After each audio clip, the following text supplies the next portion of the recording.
It's 11 o'clock. Here we go. Thank you to the source of creation for being this healing session. Thank you to the infinitely diverse field of expressions of that one being, particularly to each point of reference which is present in this webinar today. And that means everyone who's here in real time and everybody who's here in virtual time and everybody, all the levels of creation, all the beings and being of creation, which is here to receive and to participate as a collective, the undertaking which will support our ability to function at maximum capacity, to express full potential through daily life. Thank you to the ancestors, and thank you to the eternal tradition of knowledge.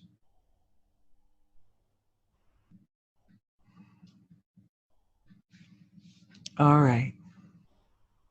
So I have some notes, general outline, but I would like to just start by checking in with the group.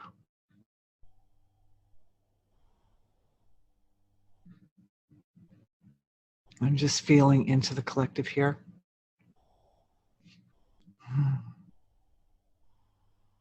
And the first thing we're doing is there's a little bit of some kind of trepidation sitting in, it looks like, between the third and fourth chakra area. So we're just going to clear that out. Just focusing awareness into that area and bringing in support. And that stability and support is running through the physiology, not just right now here in real time, but also particularly down to those points of infancy. It's a very vulnerable, the front of the body is this very vulnerable part of the body. You know, we're the only creatures who walk around on two legs and actually bare our underbellies to the whole world. It's a very delicate part of the physiology. And so this particular strengthening or healing at the between the third and fourth chakra area is specifically also to support healthy digestion.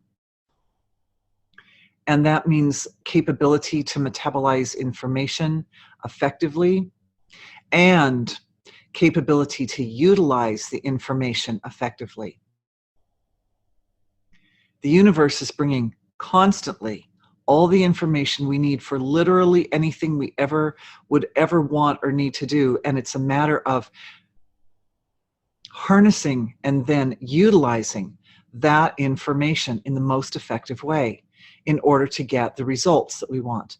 And as I mentioned before, just as a little kind of slight recap from yesterday, is that what we're doing in addressing specific concerns through energy healing is we're really working out a system that addresses, it's like a meta system for addressing all problems, that there are certain combination of formulas that we use to self-position in order to get the maximum support from the entire field of life around, in order to eradicate problems and also to avoid problems as we're going forward in every other area, whether it's health, wealth, relationships, even folding it back in on itself so that the process of internal advancement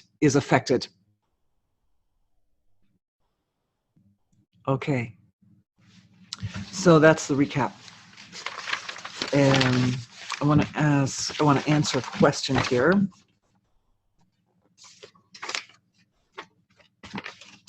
This lady says, Dear Dorothy, energy work can be a great tool for transformation, but it feels that sometimes we can be so unaccepting of our current difficulties and challenges that we can get really caught up in the mind's attempt to control and escape the situation, that there's barely enough space, quote unquote, left to stop, relax, and actually use the energy work? Can we do a healing that will help stop the tornado of, I don't want to be here in this moment, to enable us to more successfully access the quiet, still spaces within us where the transformation takes place? So, super brilliant, insightful question. Thank you.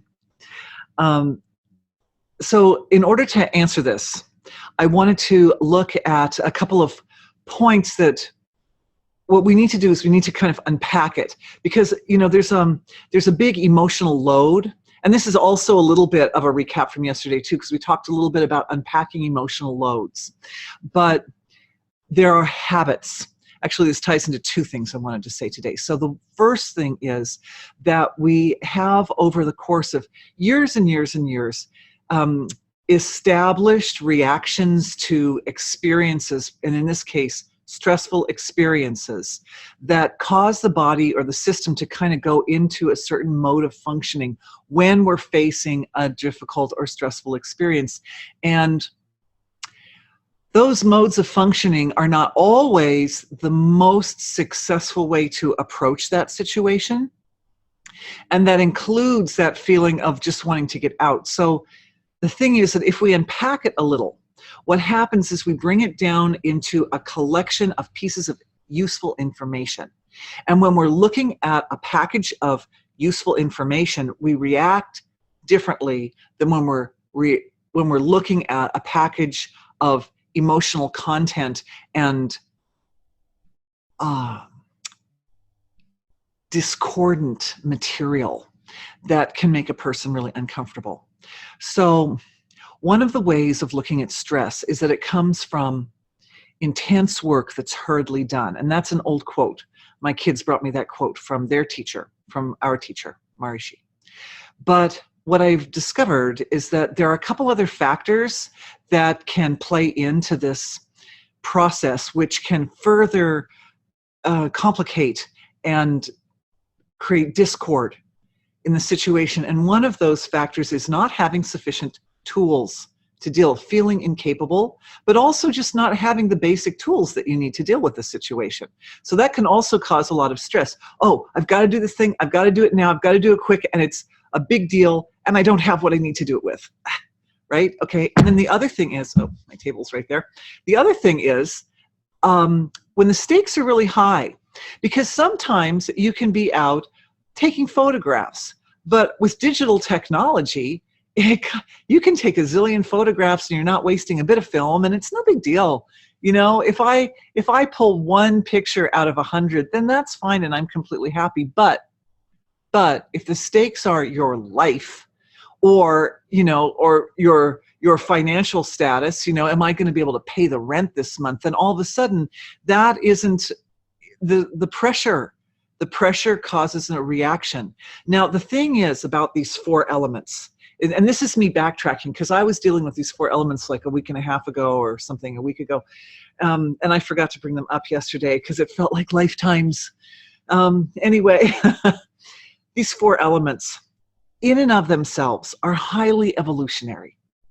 Okay? Because if you're under time pressure to get something done, it causes an individual to be, to prioritize, to streamline, and to function as efficiently as possible.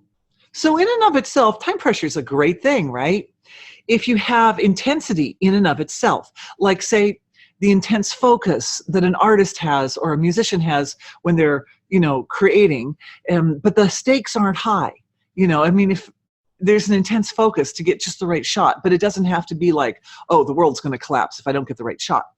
So the intensity causes awareness to really hone in. What it does is it kind of like gathers resources. You gather all your intelligence and your creativity and your silence and your awareness, focus of awareness, and it just hones in like that. And that level of intense focus is very, very useful, and it's very, very evolutionary. So it's a great thing by itself. If you don't have the tools you need to accomplish the task at hand, this elicits a great creative response in the physiology and in the mind, because then you have to think, okay, I don't have the tools I need. How can I modify or use the tools that I have differently in order to make this thing happen? Or how can I modify the process in order to not have to need those tools which I don't have? So it elicits this sort of flushing forward of creativity, which is a great thing in and of itself, because it's instead of responding to, oh, I don't have the tools I have, oh no, instead of that, it elicits this effect of, okay, then now we're going to go somewhere really interesting. Now we're going to come up with something. Necessity is the mother of invention, right? Now we're going to create something that's never even existed before because we don't have that one tool that we need. So it's a great thing. It's a great thing. And that last point of the high stakes, I looked at that one a lot this last time round, and what I came up with actually was when the stakes appear to be really, really, really high, one of the things it does is it forces releasing attachment. It forces the release of attachment. That's one of the things it does. But the other thing when the stakes are high is it does the thing that the intensity does, is it sort of brings forth all of the resources. It's like, okay, I can't blow this. It brings forward a focus of attention. The higher the stake is, the higher the focus of attention is. When the stakes are low, you're just playing. It's just fun. When the stakes are high, it's serious, And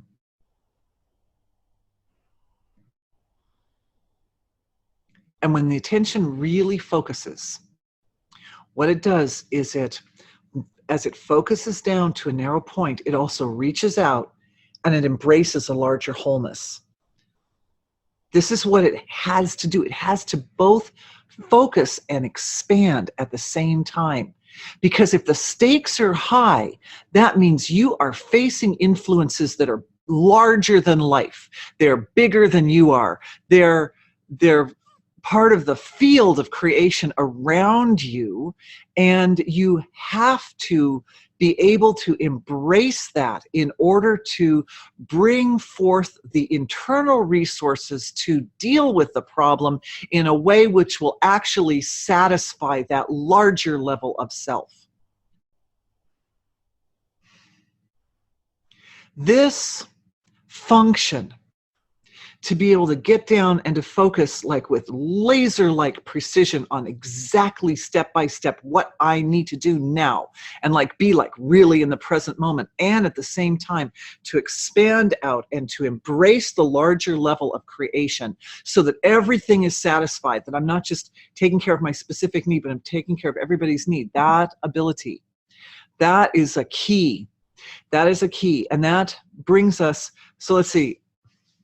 Well, that brings me to something I'm making a note here so I don't forget to talk about, but I want to make sure that I satisfied the question too, because it's an important question. So I answered that question yesterday. Okay. So feeling kind of like when a problem situation comes up or there's a current difficulty or challenge, it can be so kind of gripping. It grips the awareness and it grips the mind. The gripping, and this is where we can, hang on a second, I want to organize. Okay. The habit, it's a habit to get gripped. Now, it's not a habit in terms of, oh, you have a bad habit. It is like a pattern of mental and emotional behavior that most people have carried already for generations. So what happens, both at a superficial level, if we're trying to get rid of a habit like, say, an addiction, and what happens internally when the mind has habits of moving in certain patterns over and over again. It's the same mechanic that we're looking at. So we're looking at a metastructure to get rid of a problem. So for those of you who have, addictive behaviors or tendencies, or for those who are just looking to, how can I restructure internally so that I'm bringing forth and I'm channeling my own divine, I'm embodying divinity, either way. Neural pathways get kind of etched into the brain. And that's why this light medicine that was creating a kind of a light flexibility, greater malleability in the brain at the beginning of the session and just before the session started, that was coming in. So these patterns get etched in, and what happens is the habits or patterns have triggers behind them. Like there's certain kinds of behaviors that will trigger certain kinds of responses in the physiology. For instance, if anybody out there is a smoker, just as an example, you know that it's really common to have a cigarette like after a meal or after you've finished a conversation or something, or you get in the car, you light up. There's certain things, there's certain like cues that will trigger that habit response. And the closer you get to that point where you engage in the behavior, the repetitive behavior, the addictive behavior, and the more intense the inner drive is to pick up that activity. So the cues that build up, like there's a series of cues, like starting, if you light a cigarette after the meal, starting the meal is like a more remote cue, and then ending the meal is a more immediate cue that's like closer to it. So there's actually a lineage or a line of impulses or messages from the environment that will elicit this response. So it's not like one little thing is causing it to activate. It's like a whole lineup of experiences and behaviors. When they line up in this certain way, it elicits this response in the physiology. So it's like it's built a big foundation underneath it. Okay, so how do we get rid of it? This is the healing part. In order to get rid of a habit that's built up, and in some cases with these internal habits that have to do to reacting, in the case of the question from yesterday, which I also would like to refer to, the lady says that, and she also sent it in as an email for today as well, that her concern is about finance, and that she feels as if she intellectually understands what we're talking about at energy work really, really well, but applying it isn't working really, really well. So in the situations that are on the surface where we have symptoms, where we have something we're actually looking at, and in this lady's case, she's got this financial situation. She's actually looking at and the stakes are high. Paying the rent this month, paying the utilities, it's a big deal. So what happens is there are certain points in the manifesting process where the individual response to either paying money out or receiving money in, the gut reaction, the gut response, think of it like an addictive behavior. There's this tendency to always react the same way, which is actually not in favor of supporting the expansion of wealth. And there's a foundational buildup that comes up to that point when the brain thinks that way, when it has that gut reaction. And it's not even so much a thinking reaction, it's more like a feeling reaction. It's that feeling of fear every time one has to pay for anything, or it's that feeling of disappointment anytime the money comes in. Oh, it's never enough money. So those two little things, they seem small, but they have this foundation underneath them. So the way we undo it is we build another habit around it. You can't, thank you. I hope is the question from the same? Yeah, we're building into it. I've got a question coming in saying, can we do healings around this issue? Yes, I'm building into the healings right now. Thank you. And I know I'm not doing it maybe fast enough, but it's good to have your foundation and understand what's going on. So the habit. And for me, oh, look, there's the habit. Oh, I'm not doing it fast enough. Oh, look, there's a little habit. So What we do is we don't give into the habit. We don't feed it. We don't act on it. We don't act on it. We don't let it have the control. Instead, what we do is each time we step back, we have to unpack the emotional baggage that's connected to it.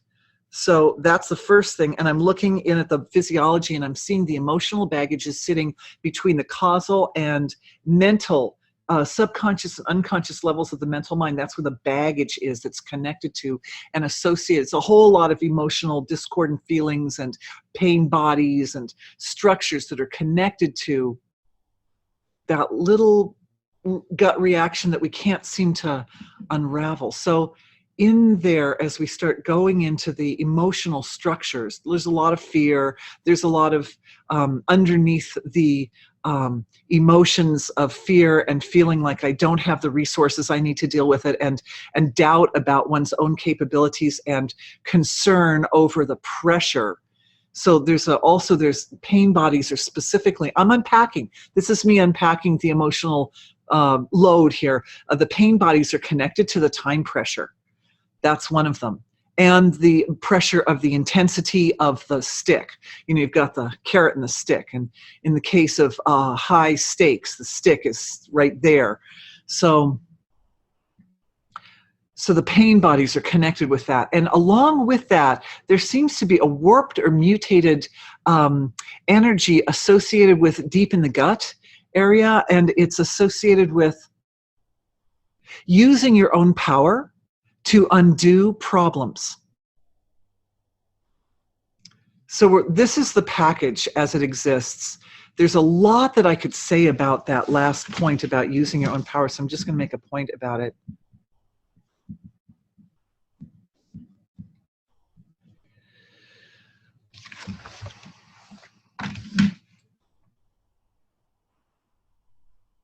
Now, as this energy is really flushing in a big flushing moving way, it's clearing out these layers between the causal and the subtlest levels of the mental body. We're also clearing ancestral karma, family karma, individual karma, collective karma, national karma. Ooh. And in some cases, we've got people from around the world here. So we've got national karma going on in many locations doing many things. So just seeing, it doesn't really seem to tie up yet to world karma. So we're mostly Western world here. But a lot of compassion is flushing into this area between the causal level and the mental level. Compassion, understanding. Underneath the karma are belief systems that have to do with how we self-identify. And again, this is where some of the deeper, you know, I was saying how we build a foundation before we have a little movement of mind and emotions that are self-sabotaging. There's this buildup. And in the buildup, every step of the buildup includes an element of, I'm not prepared, I don't have the resources, I can't find my connection to my own divinity, etc.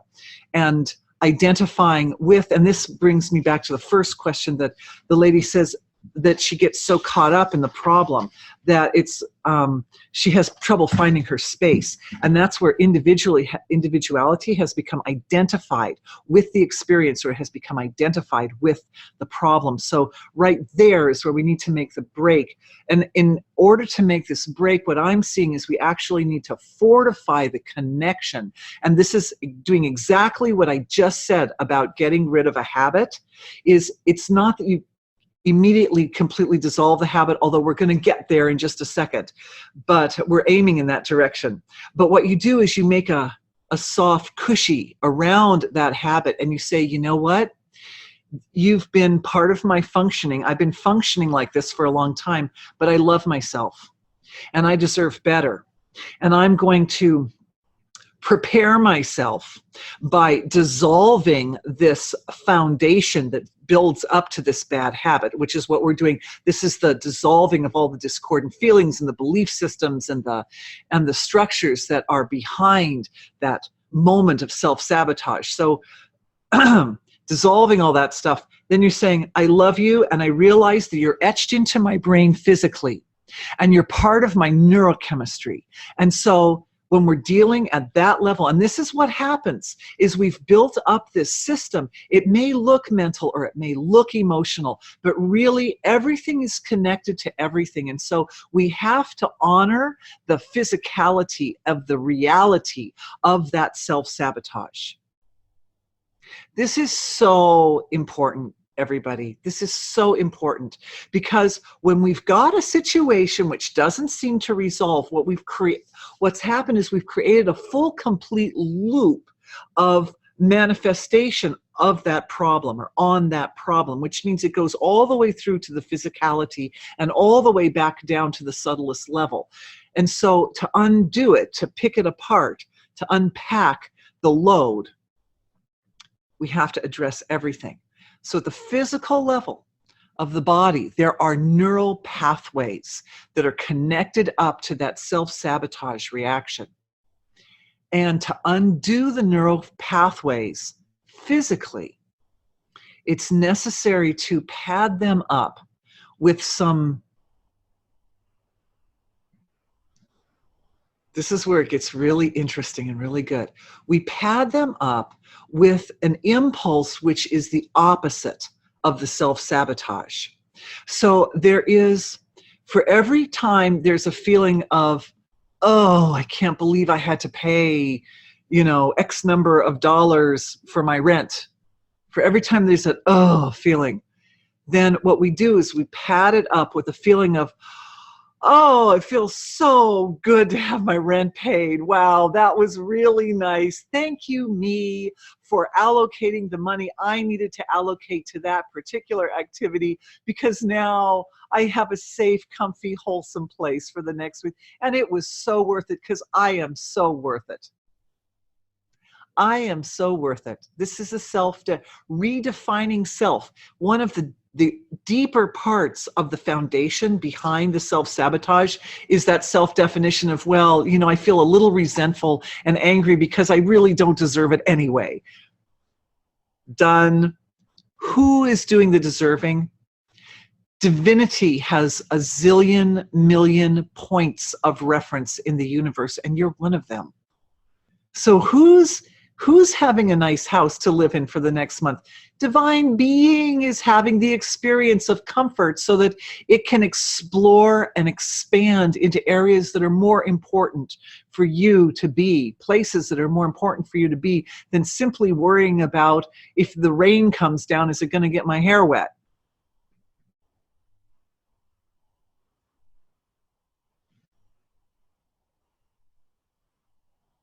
If it's hard to love yourself, thinking of yourself as an individual, or identifying yourself with the challenges that you're facing, then the switchover is in that point. It's in that point where the infinite levels of self meet the bound levels of self. And this is where it gets interesting. If we can surround that aspect, that part of the brain that's got that deeply etched in neural pathway. Oh, somebody's upset in my environment. Oh, it must be my fault. Maybe they're mad at me. We can't always assume that if something's going on in the environment that somebody's mad at, that it's my fault. Getting around there and restructuring that little area. What we can do is, knowing that there's a loop that loops all the way to the dense level of the physiology and all the way down to the subtle level, is we can appeal to the collective level of being. There are structures, capable structures at the collective level of self, masterful, knowledgeable, and I'm going to give a recap of what's happening, but I want to do the healing right now, and then we'll unpack that package, which can take, if it took you a lifetime of reacting a certain way every single time to a certain stressful input from the environment. So that thing is etched deep, deep, deep, deep, deep. What modern psychologists will say is, well, it's going to take a long, long time. You're going to have to really work. It could be years and years before you ever get to the point where you don't continue to crave that cigarette. But through energy healing, it does not take years. Through energy healing, what we can do is we can speed up the process. The field of creation knowing that what we're really doing is creating a loop. Now, every time the body starts to crave the cigarette and you say, no, I'm not going to feed you. I'm going to, knowing ahead that after I finish a meal, I crave a cigarette, I'm going to plan that after the meal, I'm going to have a mint or something like that, something. I'm going to get up and I'm just going to take a walk and get some fresh air. How about that? That's a different way of dealing with it. And I'm going to put that new habit in that spot where that old habit was. So then the next thing is we take the new habit, how the new habit feels and how it integrates with all the different, knitting it into the foundation that's behind that self-sabotaging behavior, and loop it, make a loop of consciousness and drop that loop into the field of pure being. Doing that now for everybody's points where everybody would like to see a change. Maybe it's an eating habit we want to change. Maybe it's a reaction to a financial situation or to a habit like smoking or whatever. And we take that loop that disassembles the entire foundation and the self-sabotaging behavior all at the same time and loop it out to infinity. And what that does is it moves into the physical structure of the brain where the neural pathways have been etched. And it speaks, this is self-speaking, self-interaction, self-interacting dynamics of consciousness, speaking to those areas of the brain that have rigidly structured self-destructive behaviors and tendencies, and literally undo them. And the cool thing is, the reason this can happen instantly, even though we're dealing with the physicality of the brain, is because the brain is so plastic that it can do that. The brain restructures 70% of the dendrites in the brain restructure themselves every day anyway. And the brain is probably one of the most malleable parts of the physiology, save for the DNA, which, by the way, the ancestors were also getting a healing during that time because their first tendency was to have a kind of a reeling back as we were dismantling the foundation and dismantling the self-sabotaging behavior and bringing in the new behavior. They were like, yeah, but I'm kind of attached to that and I'm self-identified with it. So the self-identification healing has to go with and so that's what we'll do now. It goes to the ancestors. There's some karma, and that is in the causal level of the physiology. It's also at the molecular level of the physiology. So addressing these. And here is where, so beautiful, so beautiful, so beautiful. So one of the things that came up in the last couple of weeks was I discovered that, we have this celestial level, the physiology. And so here's where we are building up our foundation to support maximally effective healing.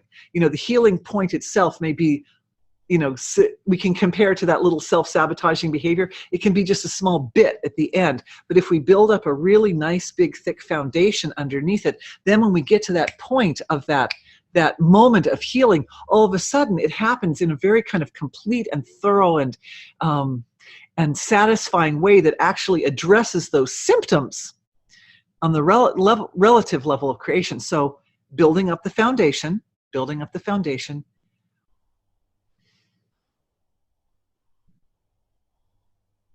Reverence resonates in the celestial level of the physiology. Why?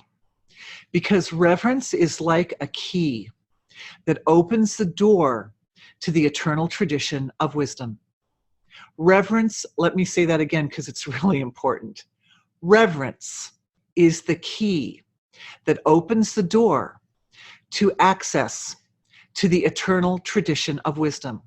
The eternal tradition of wisdom is as old as creation.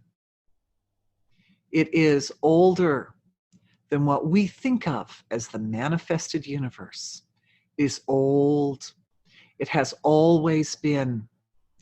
It is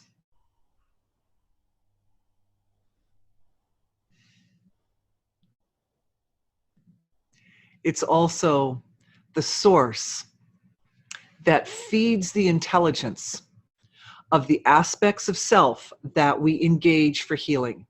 It is the source. It's like a fountainhead of pure wisdom.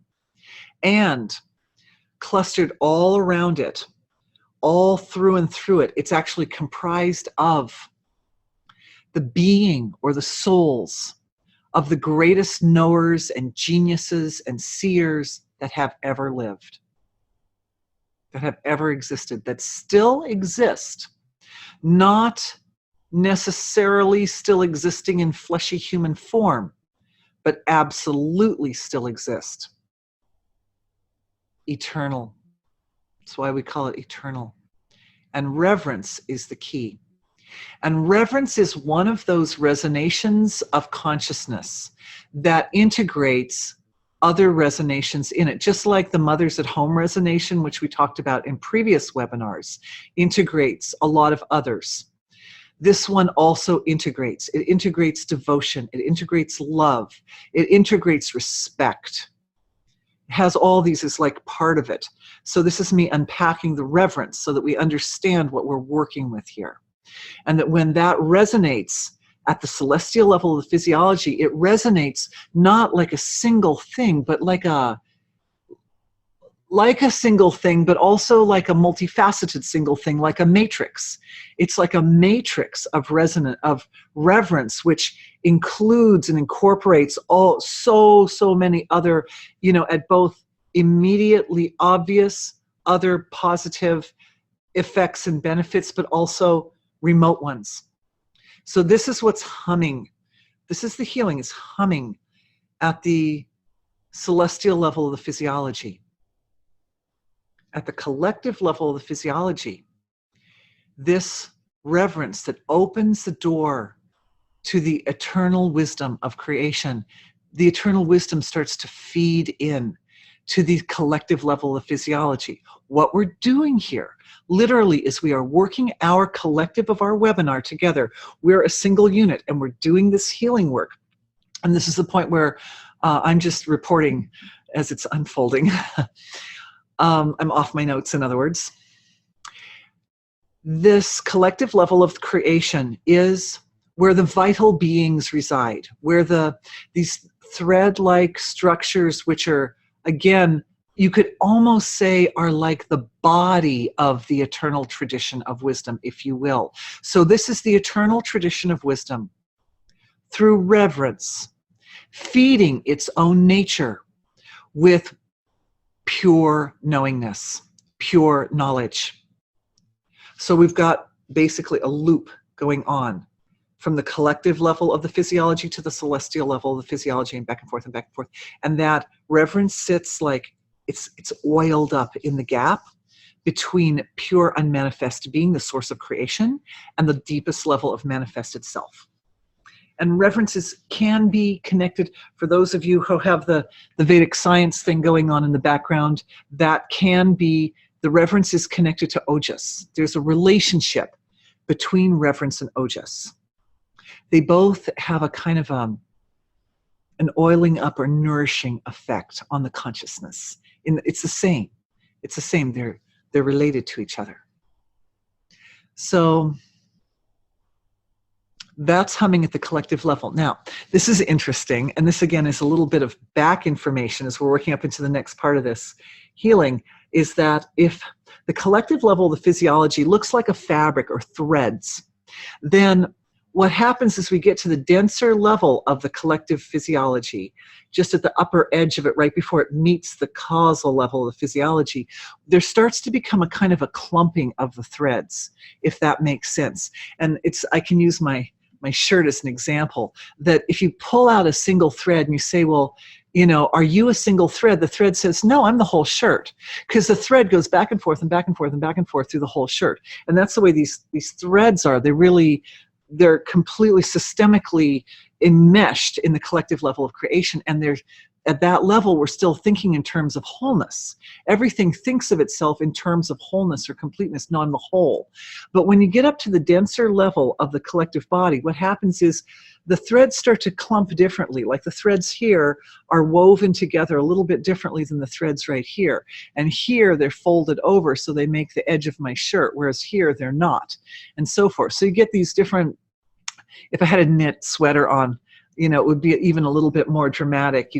The shirt would be a better example. But the point is that this clumping together of these threads of consciousness, which are really loops of consciousness, okay, they're folding in on themselves. They start to clump together in like families, so that you get clumps that are similar. And there's a clumping of threads, which is what I just described as those geniuses, those saints, those great, great rishis and seers and knowers of reality who have expanded on to be even greater than they were when they were in this realm. All the masters, all the great people, all the great people. And there's that clumping together has created a sacred space around it. So this is exactly where we run into the sacred spaces of creation. Now, yesterday we just touched on the clumped area where those structures that understand about structuring are. So the structures that are responsible for structuring have structured how the area of this consciousness is that naturally structuring begins. Structuring, you start to get, instead of just a big ocean-like or a big fabric-like field, you start to get very specified areas that are doing certain work. So the structuring responsible, the fundamentals that are responsible for the structuring are part of the fundamentals that are responsible for all wisdom. So there's that field, there's that sacred space where I had one friend refer to it as the Valley of the Longbeards, but valley seems a little bit small to me. It seems a little bit small when I look at it energetically. What it looks a lot like the universe appears when we look out into it. If we could see all the frequencies of light, not just the ones that the human eye or the human instruments that are like the human eye pick up. So if we could see all the kinds of energy that are in the universe, all of them, it looks like that.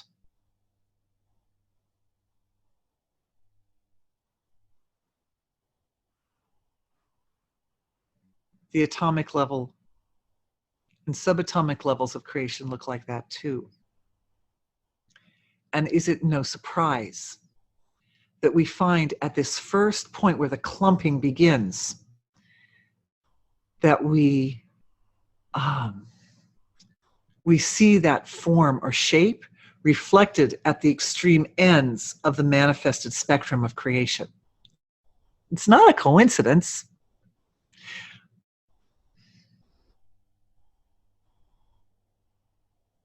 So that area is activating and livening up. And what we're doing is with reverence, and remember, reverence is the key to access the eternal tradition of wisdom.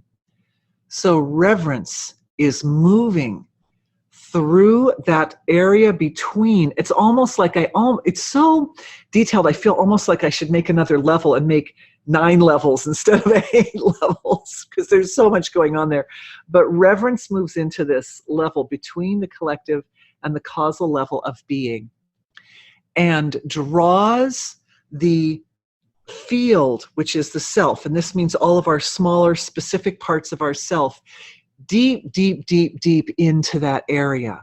And like I said, to me, it looks like we're going in toward the center sun. That's what it looks like. That radiant center from where eternal wisdom flows is like a magnificent sun. It's like a massive, massive beaming source of light. And all these layers of saints and holy seers and geniuses are sort of clustered around it. And we go into that space. And the reverence is the key to allow an individual to establish themselves in that space. In that space, established in that space, access to answers is available. Access to all answers. Specialists are available.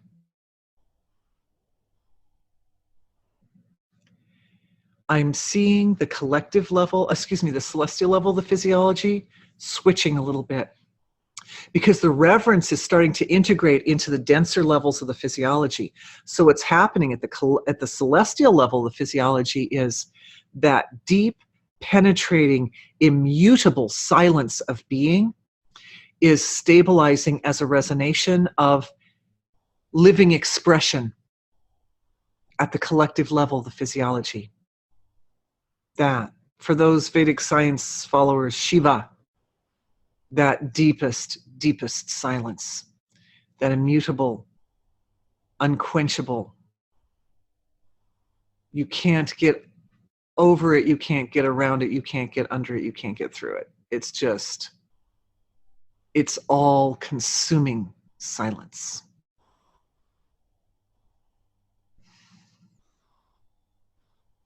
And in that silence, all solutions are available. So now, as pure eternal wisdom has been feeding into the collective level of self, now this deep silence is standing as a foundation which is unmovable. Unmovable. Why? Because what's happened in this healing is that I told you I was off my script. Wow. I'm like, wow. Is that the collective level of being or of self has now fully self-identified with its own divinity. This now is an extremely stable step in the foundation required to create our meta system for eliminating all problems. Is that the collective level of self is completely stabilized in divine embodiment. And that was easy, you guys. That was easy because that part of self thinks of itself as collective. It already knows itself as wholeness, basically, as a kind of a wholeness. There isn't so much that sense of, oh, well, I'm an individual thread. No, I'm an individual thread. That's not happening there so much. It's already a collective state. It's already working together. So that's easy. When we get up into that, we need to pull it all the way up. And I'm looking at my time. I want to make sure we can do this in this session. So we pull it up to the next levels. What we find is at the at the causal level of the physiology. So we've had the clumping area, and in the clumping area, self is stabilized in that location where the eternal wisdom keepers, the eternal wisdom, knowers of eternal wisdom reside. So that's part of our foundation that we're creating. Then that moves into the causal level of the physiology. And what it's doing there is it appears to me to be washing away soul contracts and agreements that have to do with a life that orients towards a life that's able to utilize any greed or selfishness whatsoever. Now, it's not that we don't take care of ourselves. You know, it's very, very important. What we're actually doing is we're raising the status of self-identification to a level where each person watching this webinar is now going to be in a position where the motivation to take care of yourself, the capability to treat the denser levels of what we know are little antennas to be, in a way which is with reverence, which will allow each person who's participating to function in a way which is highly self-protective, highly self-acknowledging, highly self-recognizing. When I say self-recognizing, I mean self with a big S. It's recognizing self. And that comes from restructuring, dissolving the contracts, soul contracts, agreements, promises that are beneath the status of oneself as embodiment of divinity, that are beneath that status. That means getting caught in anything small.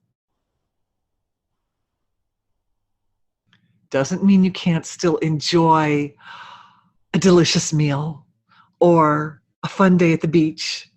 No, it just means that the nature of the self is restructuring for the good of wholeness. It's taking wholeness into consideration. And that brings me back to this question from the sweet lady who is saying sometimes she just feels like she has barely enough space left inside to actually deal with the problem. So what we're doing is we're just establishing the space. It's just establishing. This is what the soul wanted. This beautiful woman, by the way, who emailed in this question is, I would say, ultimately responsible for the fact that this healing is happening.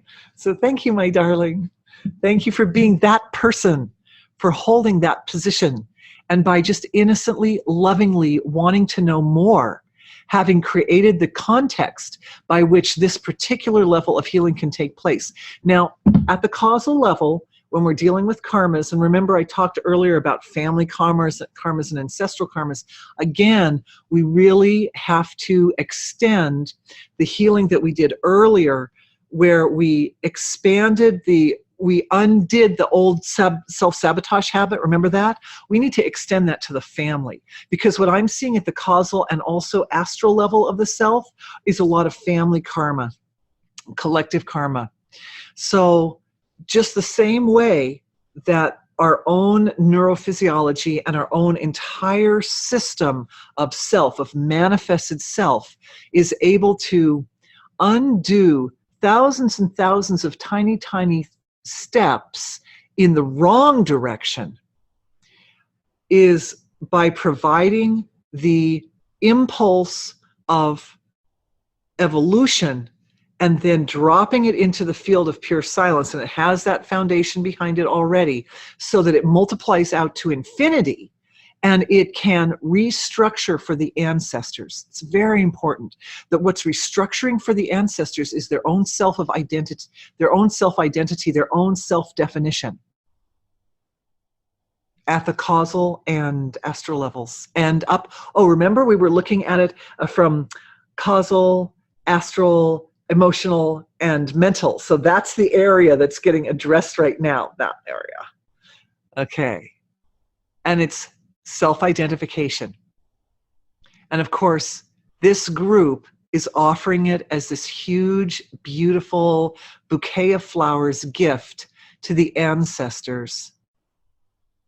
The first thing that I see happening is each person's ability to determine what divine embodiment really means. Like, how does that suit and fit your physiology and your being most concisely, most perfectly? And then taking that as the blueprint or form, and this is where the structurers of creation are helping us, right? They're helping each person in this group. That part of yourself is helping you structure the absolutely highest resonation of divine embodiment, what that means. And then that resonation is being knitted into the mental, emotional, astral, and causal levels of the physiology of the ancestors. This is just the first pass.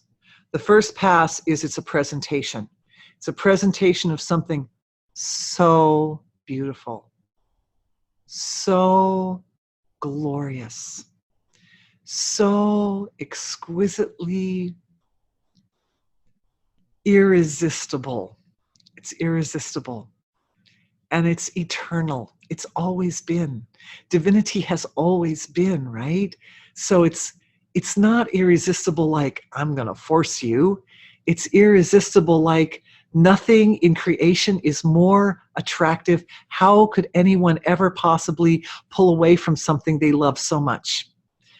And that, on its first go, in that condition, is actually its crudest form, is now being offered into the field of being to be multiplied to infinity and to be brought back to the ancestral archives and the extended ancestral archive, so through the ancestors to the rest of creation, to their friends and their associates and their communities. So each ancestor becomes their own beacon of brilliance. Everyone's ancestors becomes their own beacon of brilliance. And you're doing it. This is the gift. This is the gift this is the legacy that we leave the earth, is providing the means by which individuals can unpack those collectives of discordant feelings and undo all the habits. There are so many. I'm watching now the system setting up at the physical. We've worked from the deepest level all the way up to now the mental level, and so now it's the healing is working its way into the etheric and physical levels of the body, and actually working through the way the brain self structures in order to support the reality that divinity has existed since the beginning of time, and it's the only thing that exists, and all of us are the beautiful little pointed threads of experience. We are the points of experience of the nature of divinity.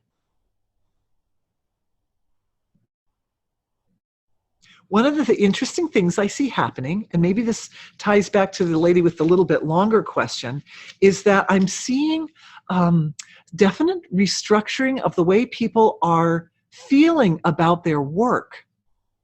That's interesting. And I think I brought this up yesterday. This was one of the points. She was like, she said she thought I was kind of moving in the direction of answering her question, but then I started talking about my mug. And she's like, wait a minute, how does the mug tie in?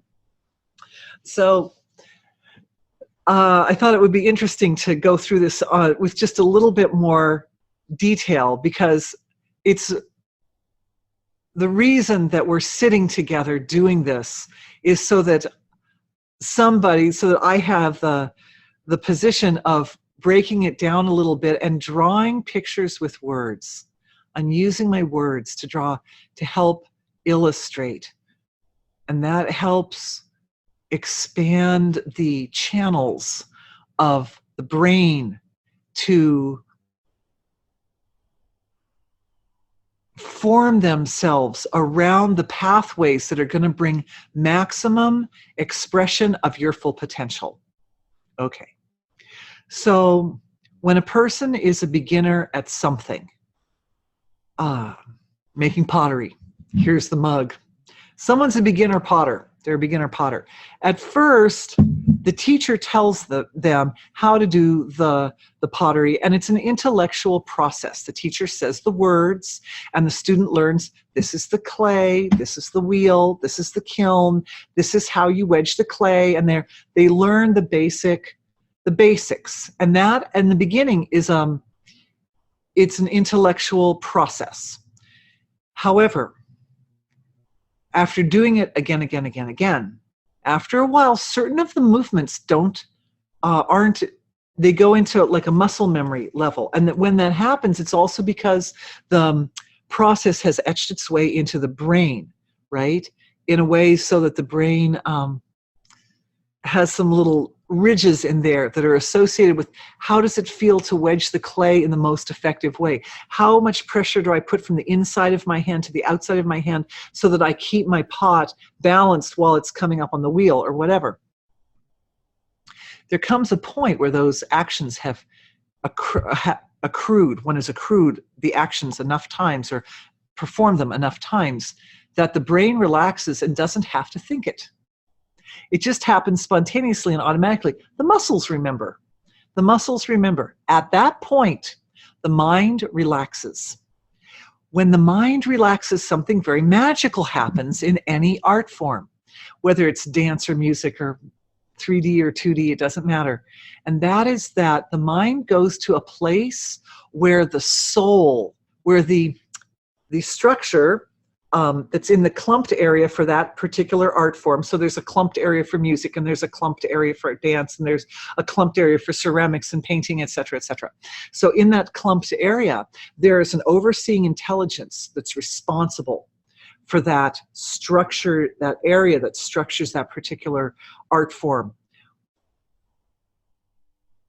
And when the individual enters that, just as we entered today with our reverence, we entered that center sun area of creation from where all wisdom emanates.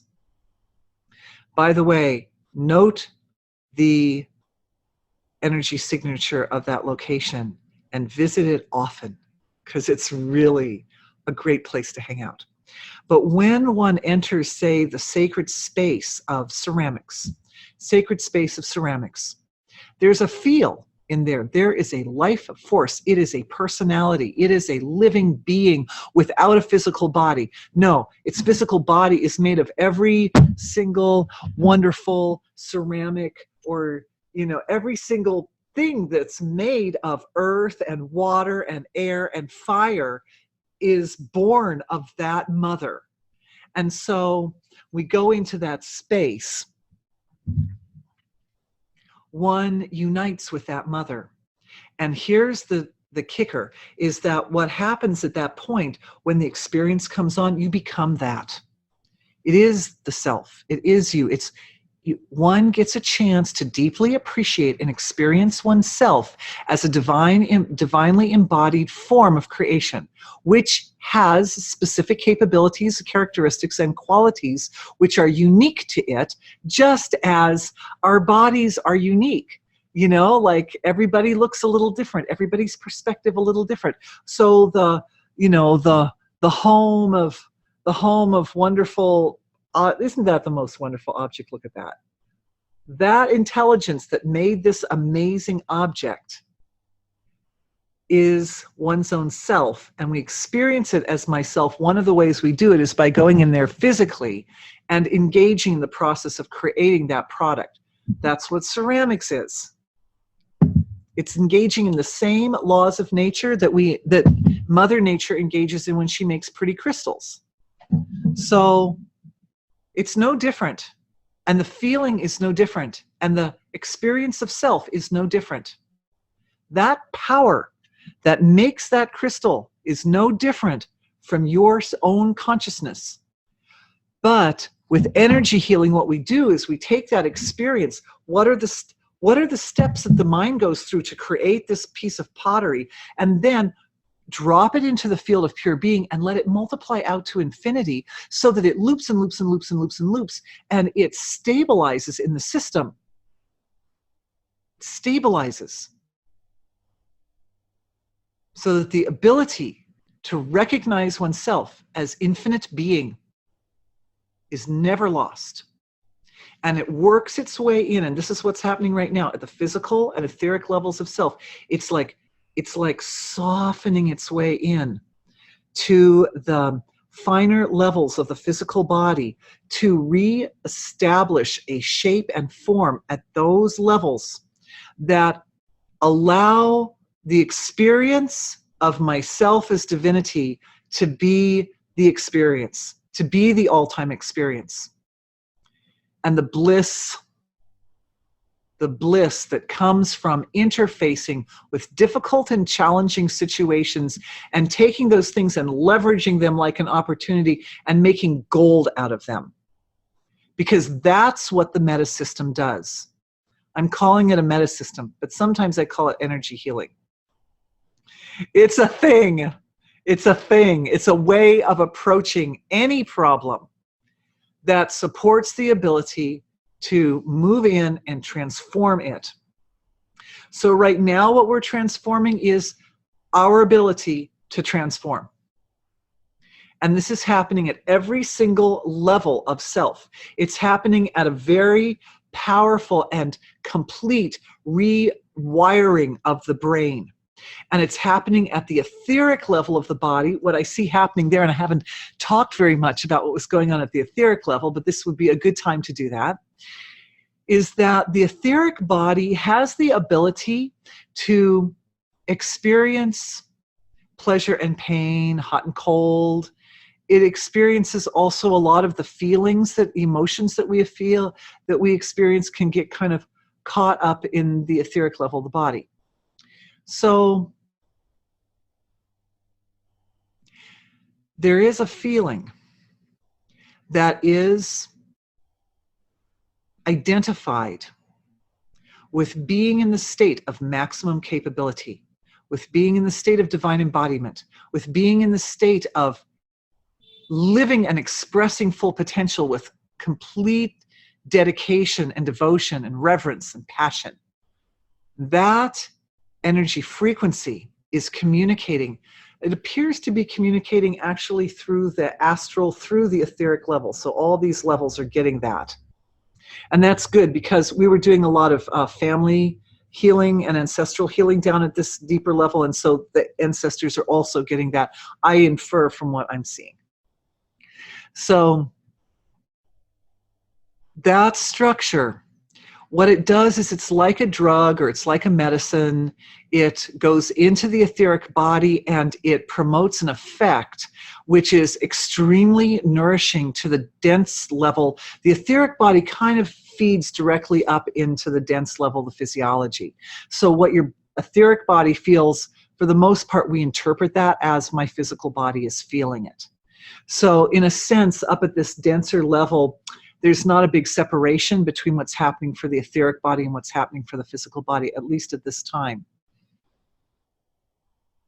And it's moving all the way down into the deeper, the molecular and the cellular and the subcellular, like that. It's moving into it so that it's structuring all the way in. Thank you. And what is structuring? What is structuring appears to me, if we want to unpack that medicine that's coming in, so we kind of get a little analysis on it and see what it is, it looks to me like the 64-point matrix, the Flower of Life matrix, with its the 64 yoginis at every point. And what, I don't know about you guys, we've been, I passed the names of the 64 yoginis on to a lot of people after the last webinar, and the experience is, at least this is the reported experience back from others, and also my experience too, is that working with them has created like a kind of a lubricating the channels of perception at the dense level of creation, so that whatever we put our attention on to perceive becomes extremely luscious. This is what people have been telling. I've heard this from more than one person who received the 64 names. That just innocently reading through the names once a day, or as often as one wants, what that does is it lubricates up the channels of perception, so that the dense perception also starts to take in more subtle input from the environment. And that subtle input is allowing, it's being done in such a way that the information that comes in is extremely, extremely nourishing to the physiology. And of course, the result of that is it's easily metabolized. And of course, what we get when we easily metabolize is then we can take that information and put it to use. And not to forget that step, and that step requires a little bit of conscious intention, right? Because we have to decide. You have to decide, am I going to just take this information and do nothing with it, or am I going to do something with it? So when it gets to the point where every perception of every object is just like luscious, it's beautiful. Even the problems that come up are like, okay, bring this one on, because from here, I'm going to be able to catapult myself up to a whole nother level of functioning.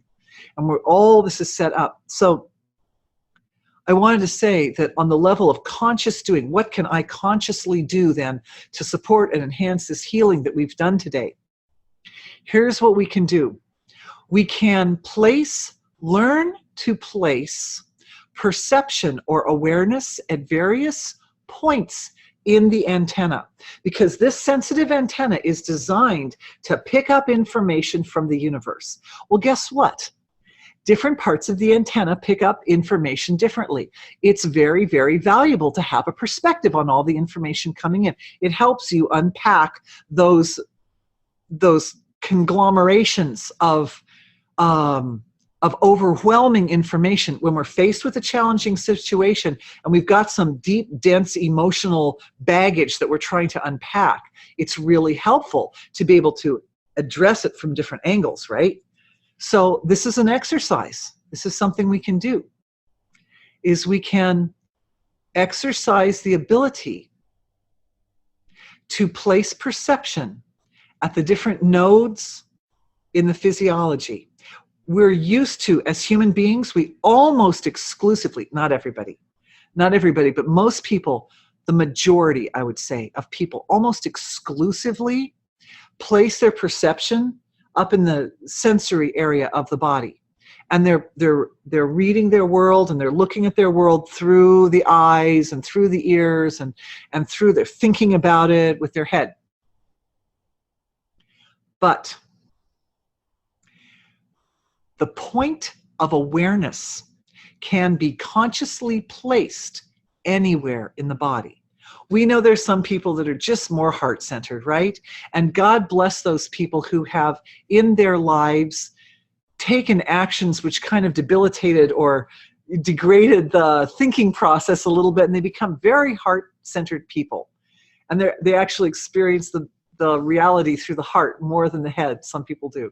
And some people are very, very physical, and they really don't even get their reality until they've gone out and touched it. And babies are like that, little children. They haven't even developed all the complex neural system yet. So they experience their world by putting things in their mouth, you know? So, so what we can do is we can place awareness. This is a really safe, healthy way to start. Practice placing awareness at the different chakra points. The different chakra points actually have a correlation with the different levels of manifestation of self. Even though here I divide to 8 and the chakras we divide to 7, but then there are also the upper chakras too and lower chakras. So, you know, we can, it's a continuum. It's a continuum on Earth. On Earth, the densest level of our manifested form is physical material. But there are places in creation where it gets denser. So there are other layers more dense than this kind of density,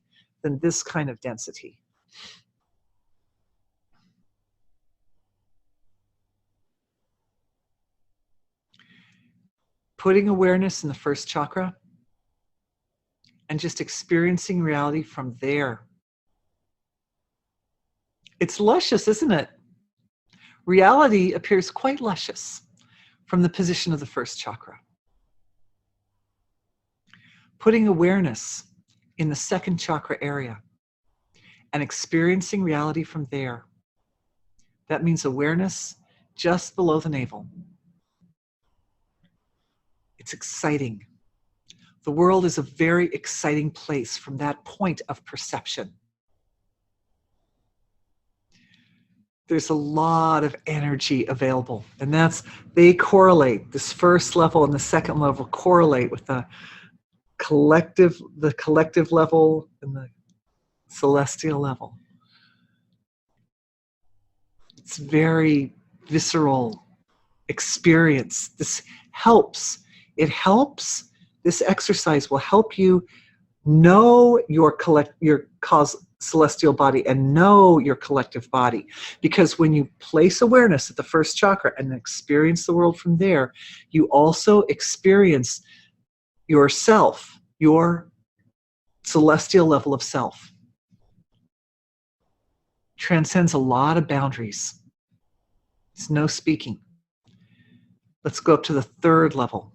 That's the power center, right? The solar plexus. And put the awareness in the solar plexus and experience the world from there. All the capabilities.